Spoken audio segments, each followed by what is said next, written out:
Mr. Ban has commented on the major issues in Nigeria. In fact, the 71-year-old South Korean-born world leader continues to be an advocate for Africa, closing the gap between the rich and the poor.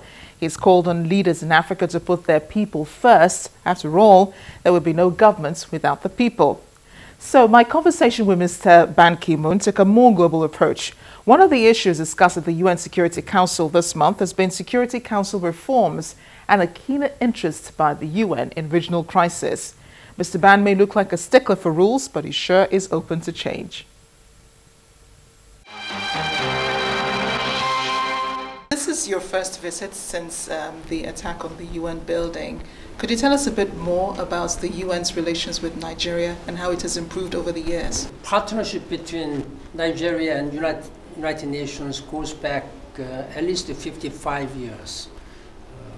Nigeria joined immediately after your independence in 1960. In 1961, since then, Nigeria has been making a great contribution to maintenance of regional peace and security. In 1961, the first thing Nigeria did was to dispatch UN peacekeeping operations to the Congo. Now, since then, Nigeria has been taking the membership of Security Council 5 times, and you have been taking 5 times the presidency of Security Council. This is the only one country in African continent during the last 5 decades taking the presidency of the Security Council.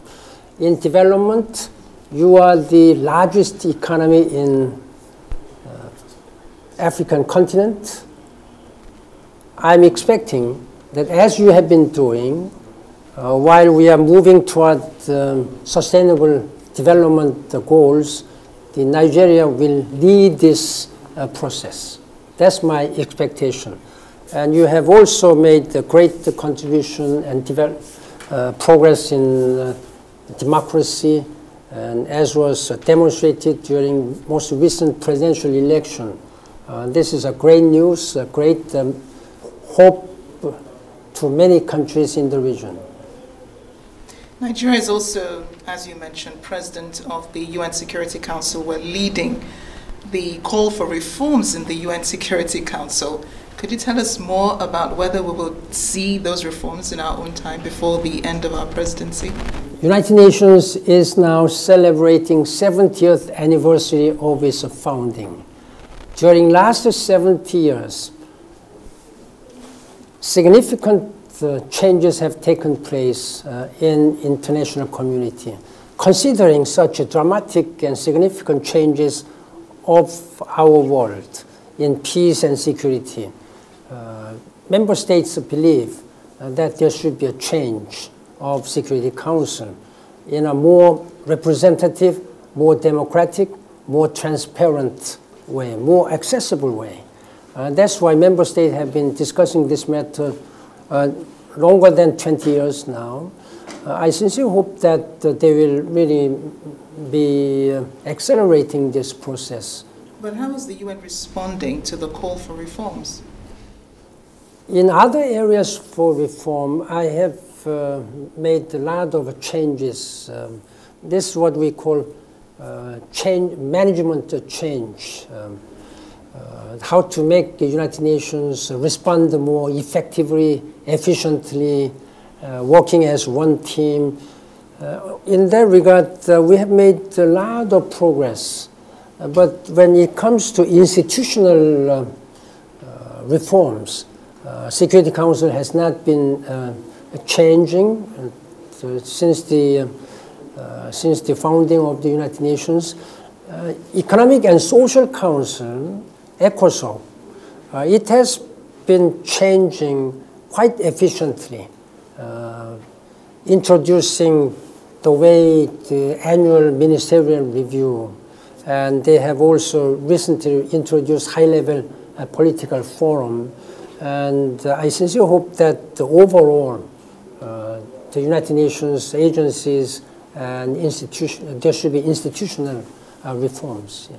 And the UN has been very protective of the fulfillment of the Millennium Development Goals, and which have graduated to the SDGs.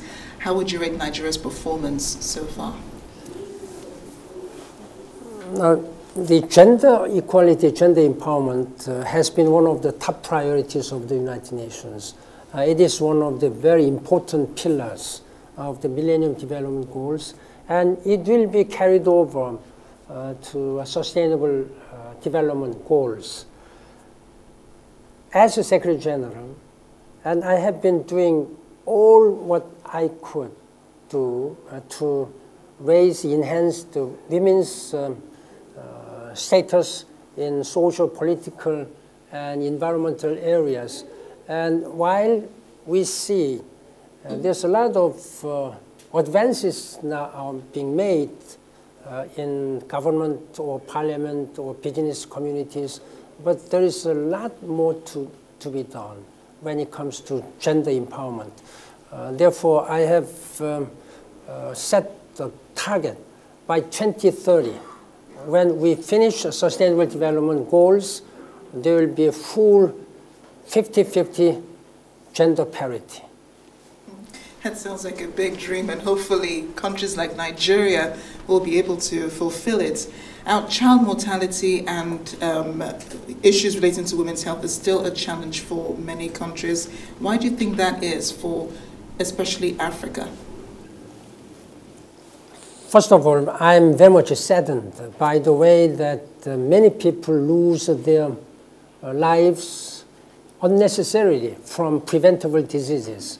That is why in the Millennium Development Goals, we have been promoting a lot to provide necessary sanitary and medical support. Suppose on this malaria and tuberculosis, and we have seen a lot of progress. We've been providing bed net to many children so that they could be saved from unnecessary dying, tuberculosis, and we have done a lot on HIV/AIDS. Nigeria has made great strides in that regard. I have seen some statistics when it comes to HIV/AIDS. You have reduced significantly the death rate from out of 100,000 people up to 2007 or 6. There used to be more than 500 people died out of 100,000. Now 2013, the number has been reduced drastically to 210. This is a great stride. Through these Sustainable Development Goals, we will invest much more. We will try to provide the sanitations and the safe drinking waters, and also there will be more vaccinations for children. This morning, I visited one health center, and I vaccinated 5 children at least. There were many children. I couldn't do all, but it was quite a moving experience for me. Security remains a big challenge, especially to some countries in West Africa. Nigeria is working with Chad, Niger, Cameroon, and Benin Republic, and have formed the Multinational Joint Task Force. How is the UN helping regional efforts such as these to fight terrorism? I had an in-depth discussions with President Buhari this afternoon, and I first commended his initiative and leadership and strong commitment to counter and address Boko Haram and extremism. And I highly commend the regional leaders to have organized a multinational joint task force.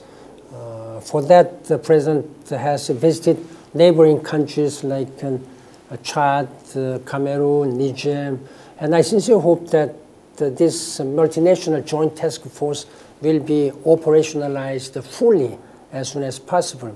The United Nations will, working together with key donor countries will try to provide the necessary training and necessary asset and the capacity building. This is what I have discussed with the President Buhari. Mr. Secretary General, thank you for joining us. Thank you very much. Thank you. That's a wrap on the program this week. I'm always willing to hear from you, so please send in your comments about the program to any of the addresses on social media. The addresses are right on your screen. I am Amarachi Ubani, and I look forward to you joining me again next time.